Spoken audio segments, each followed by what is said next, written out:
Hey guys, it's Mrs. D coming to you from the, serene and very clean Monmouth Regional. I wanted to have a brief reaction video because a couple of big things happened. It seems that my timing is I release a video, I say something on the video, and then Marvel makes some sort of announcement that counteracts or undercuts whatever I just said in the video, which is great.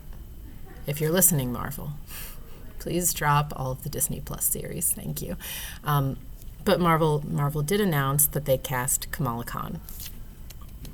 In my Captain Marvel video, which I have comments on, I said that I'm here for Kamala. I want Kamala Khan more than I want Carol Danvers right now. And that has everything to do with Brie Larson and nothing to really do with Carol Danvers.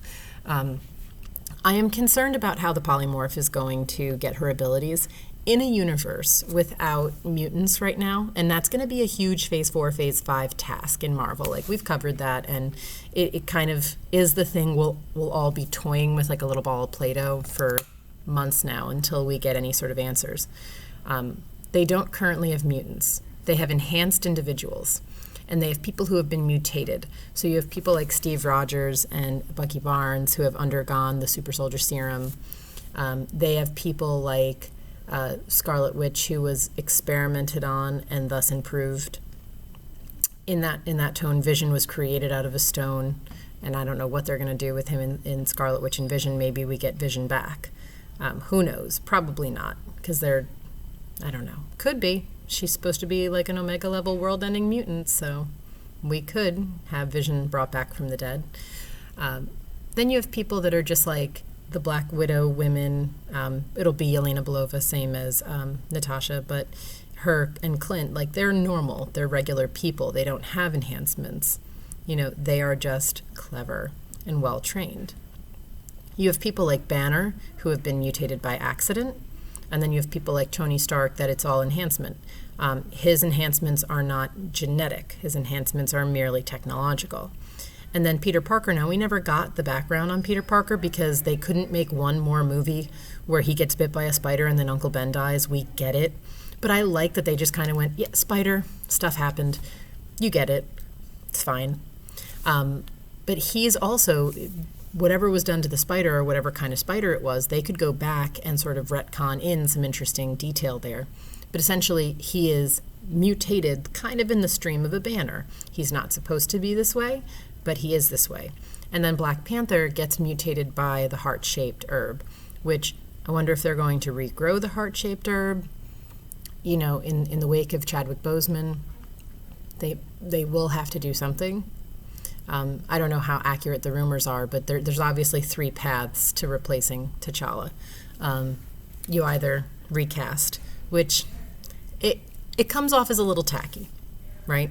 If Marvel just comes out and is like, hey, we recast Black Panther, it seems very disrespectful. I don't know that they avoid it, but it would have to be done very carefully. The second option is the Princess Leia option, which is due to extremely poor writing choices. Princess Leia was not killed in the second of the newest trilogy of movies, which I scarcely like to recognize as even belonging to Star Wars canon. But she should have died in the second movie. She didn't. And then Carrie Fisher in real life died. And that became a huge problem because what do you do in the third movie? So they digitized her. And she's not the first actor or actress to be digitized when they were dead. Peter Cushing was in Force Awakens, despite the fact that Force Awakens? No, Rogue One. Sorry, one of them. My brain's not working.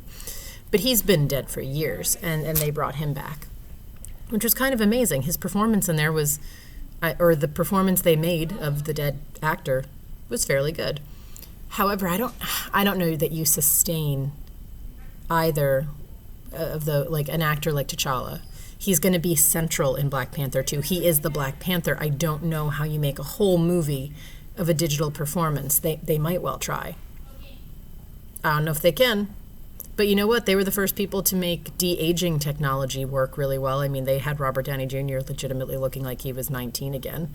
And they couldn't pull that off when they made that new Scorsese movie, and they were supposed to make De Niro look like he was in his 20s. It just looked sad and pathetic. So I guess Marvel has the money to throw at these problems.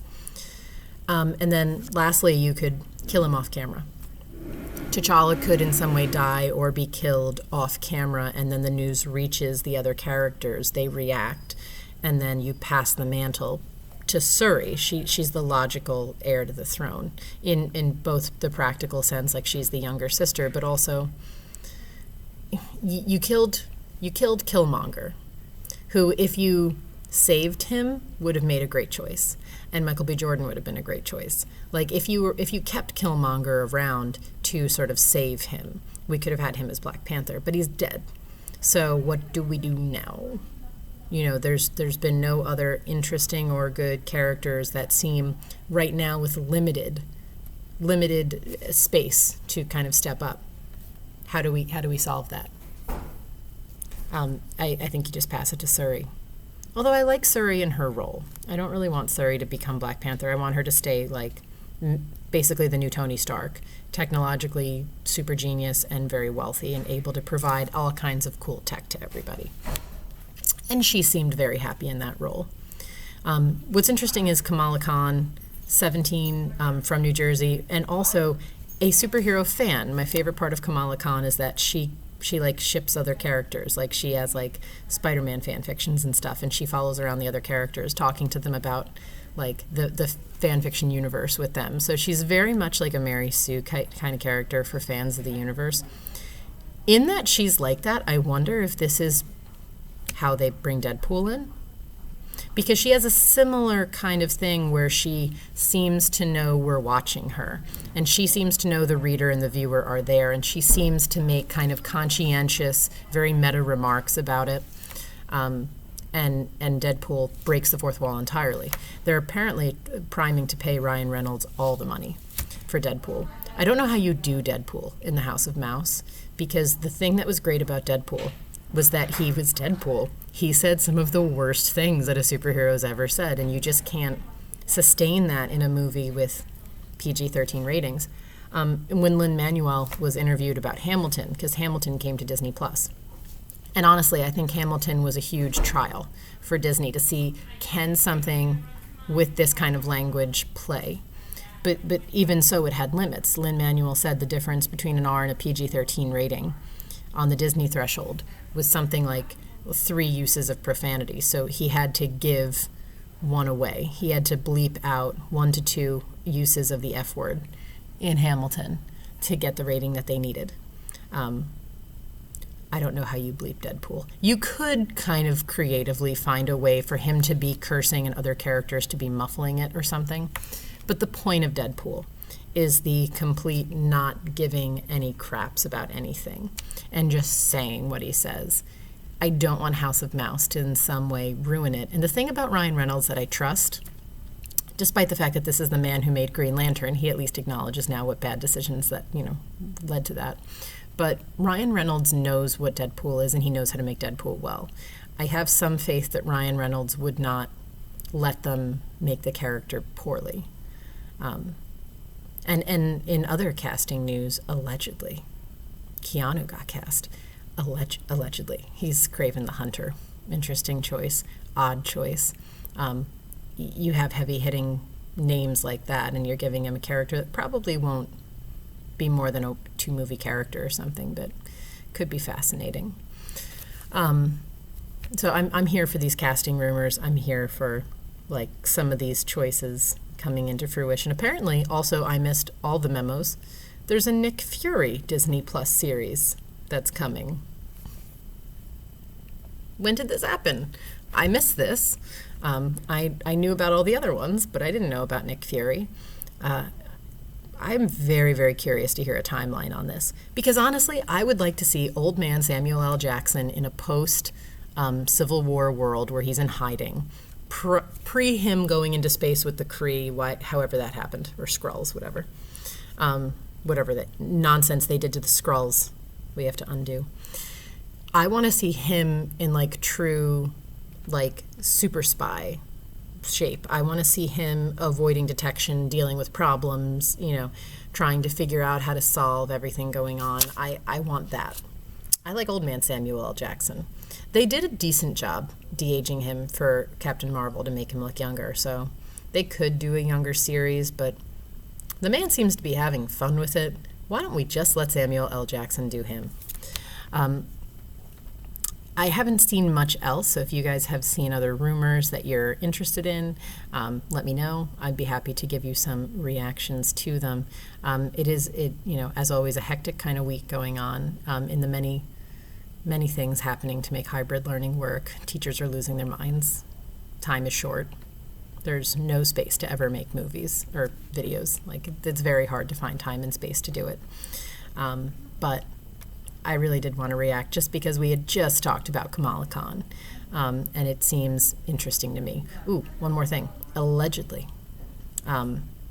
So at the end of the new Spider-Man movie, J. Jonah Jameson, played by the same actor who has previously played him in other movies, was spoiled, hinted at. We're getting him. What's interesting about this is they don't often connect to other movies that have been owned by Fox or Sony or any of the other properties, right? So they haven't said anything about what they're going to do with all these other movies. Like, you bought X-Men. Are you going to acknowledge the fact that Hugh Jackman played Wolverine for over a decade? Are you going to acknowledge that Patrick Stewart played Professor X? Are you going to acknowledge that Ian McKellen played Magneto? What are you going to do? You also have James McAvoy to consider. Like, are you going to utilize that, or are you not going to utilize that? So there was a very interesting, and I'd heard this before, but I kind of ignored it because it seemed so silly. There was a rumor going around that they are going to, in Multiverse of Madness, I would assume, show you the alternative versions of characters. Which I mentioned that, in alternative versions, you have different Captain Americas and stuff like that. So apparently, even though the world wants John Krasinski and Emily Blunt to be Mr. Fantastic and Sue Storm, that is all we want, and Marvel needs to make it happen. They have the money to make this happen. It needs to happen. But if they don't, the rumor is that Krasinski, who originally auditioned for the role of Captain America, is going to be an alternate universe Captain America. That's one of the things. And then Tom Cruise, also an alternate universe Captain America. So in Multiverse of Madness, all of the walls of reality might be broken down by Wanda, and you're just shaking up all the different universes, plopping things in and out of each other, and then our universe could end up with things like mutants, or potentially John Krasinski as Captain America. I would be forever upset that he wasn't Mr. Fantastic, but I wouldn't be completely upset at him being Cap. I want Anthony Mackie to be Cap. I want Falcon to become Cap more than I want John Krasinski to be Cap, but wouldn't it be fun? Especially because, Krasinski, I think we all kind of underestimated him. He's going to be good in a role like that.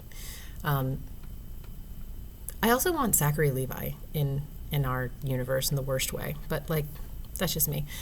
I also want Zachary Quinto as well. Spock. You can't bring Spock in as Spock, but you could bring him in as many other people.